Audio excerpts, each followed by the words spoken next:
Perhaps we have witnessed a historic moment since the very beginning of the war. This time, Ukraine did not just strike a single target, it shut down Moscow's eyes. Two critical points were disabled simultaneously: Crimea and Penza Oblast. Conditions changed in an instant, balances were shaken, and this move by Ukrainian intelligence shifted the entire agenda toward Kiev. The first blow came from deep inside Russia. What was hit in Penza was not an ordinary depot. It was one of the main supply nodes fueling tanks, armored vehicles, logistics convoys, and field generators at the front. As long as this site was operational, the Russian army could maneuver comfortably on the battlefield. Ukraine targeted exactly this point. Once the depot was struck, the issue stopped being a facility burned and turned into a far more serious question. Would vehicles at the front be able to move at the same pace in the coming days? Because in modern warfare, without fuel, a tank is just a pile of metal, and a truck becomes a stationary target. The attack in Penza sent Russia a clear message. Even hundreds of kilometers away from the front, nowhere is truly safe anymore. But the real turning point came next. Within hours, the focus shifted to Crimea. What was struck there was not a base, a runway, or a symbolic building. It was one of the systems that detects airborne threats at the very first moment. In other words, one of the eyes protecting Crimea and Russia from attacks. These radar systems form the starting point of Moscow's most advanced air defense chain. As long as these eyes remain open, expensive air defense systems like the S-300 and S-400 know what to intercept and when. But once these radars are silenced, air defense becomes blind. Missiles may be there, batteries may be ready, but without eyes, there is no defense. Even the most advanced defense system in the world can be easily struck by a simple $10 drone once its radars are disabled. What Ukraine did in Crimea was exactly this. Not destroying the defense, but shutting its eyes. And a defense with its eyes closed is no defense at all. When you place these two attacks side by side, the picture becomes unsettling. Fuel flow is pressured in Penza, and the eye of air defense is shut in Crimea. Ukraine is simultaneously slowing down the Russian army's movement and disabling the shield that protects that movement. This is no coincidence. It is a deliberate message. From Russia's perspective, the problem is no longer what was hit, but what comes next. From Ukraine's perspective, the message is crystal clear. There is no need for expensive, large, and noisy attacks.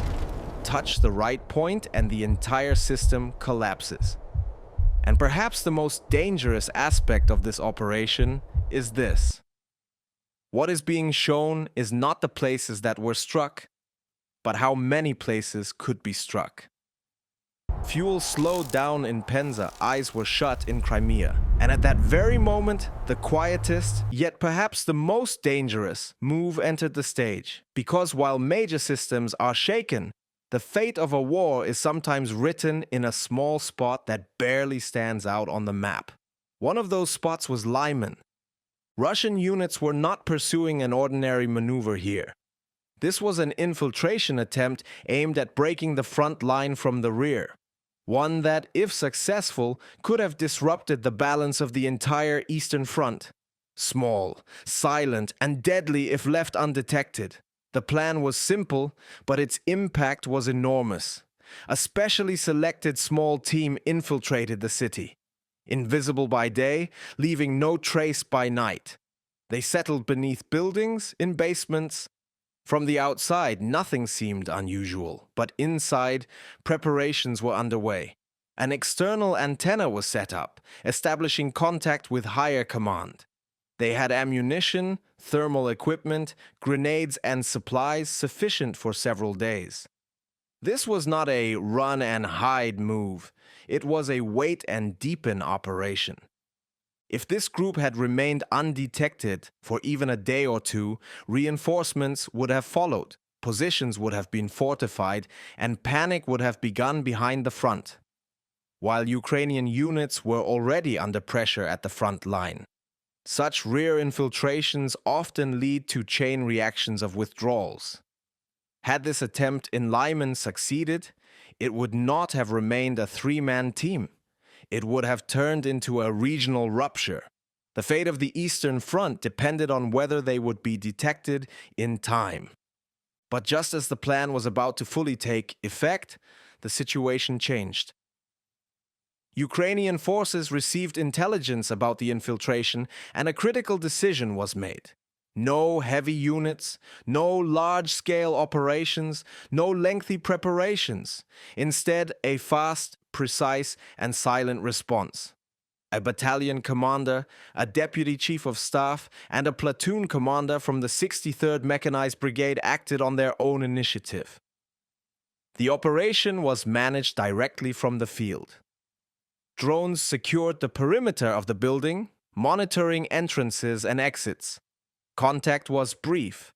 A clash occurred, and the infiltrating group chose to surrender. What matters most here is not the clash itself, but winning the race against time. Because every minute an infiltration goes unnoticed, it grows stronger. The moment it is detected, the entire plan collapses. That is exactly what happened in Lyman.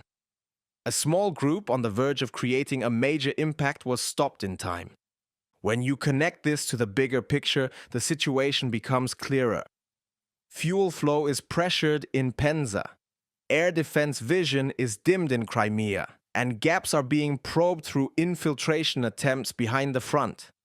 Russia is trying to keep its system standing while simultaneously resorting to risky but high-reward moves on the ground. Ukraine, on the other hand, is playing this game on two fronts at once. Strategic strikes in depth and swift, decisive interventions on the battlefield. The incident in Lyman shows us this.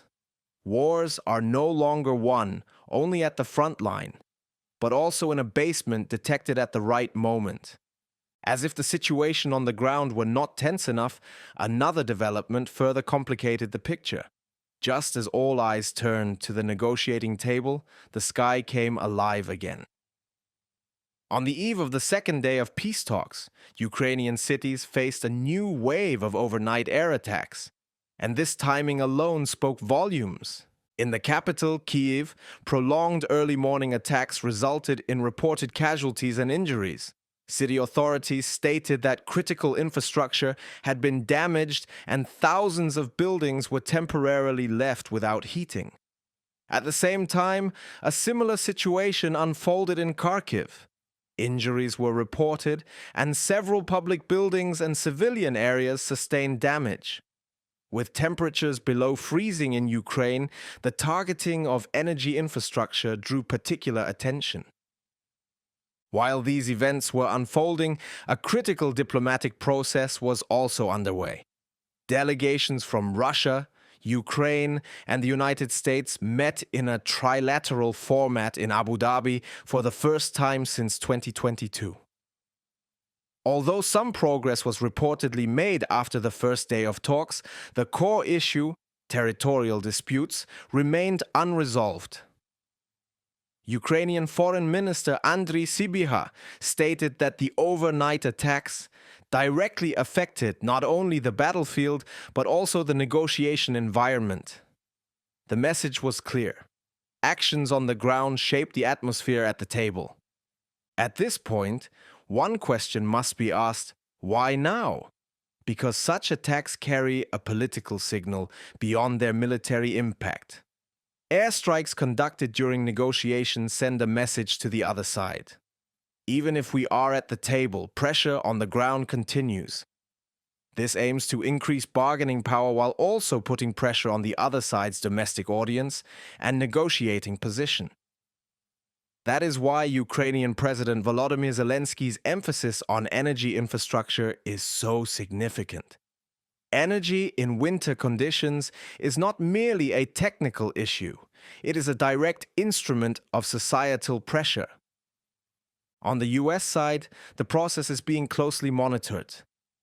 President Donald Trump recently stated that Russian President Vladimir Putin appeared open to joining an initiative aimed at ending global conflicts. Moscow did not confirm this, but even that uncertainty has become part of the equation. As negotiations continue, every move on the ground adds another layer of ambiguity. When all of this is viewed together, one thing becomes clear. This war is no longer just about territory gained or lost on the battlefield. Every airstrike affects every sentence spoken at the table. Every topic discussed in Abu Dhabi is reshaped by developments in Kyiv and Kharkiv. While the territories under Russian control, particularly in the Donbass, remain central to negotiations, Ukraine continues to reject these demands.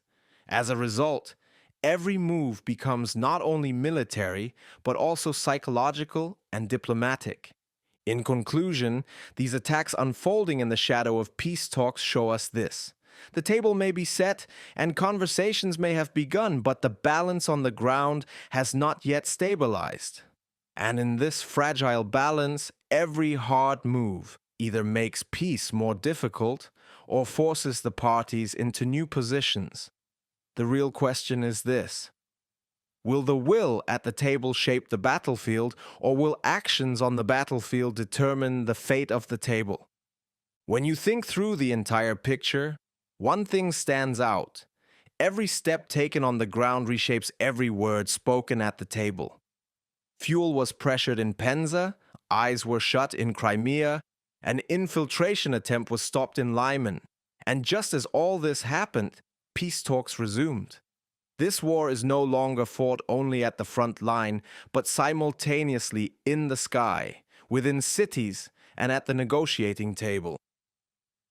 So where do you think this balance is heading? Will the process at the table slow down the battlefield, or will moves on the battlefield decide the fate of the table? Be sure to share your thoughts in the comments. Especially after these latest developments, your perspective matters. If you find this kind of story-driven yet clear analysis useful, don't forget to like the video. And subscribe to the channel for more content like this, because there is a lot more to talk about in the days ahead. Have a great day, and see you in the next video.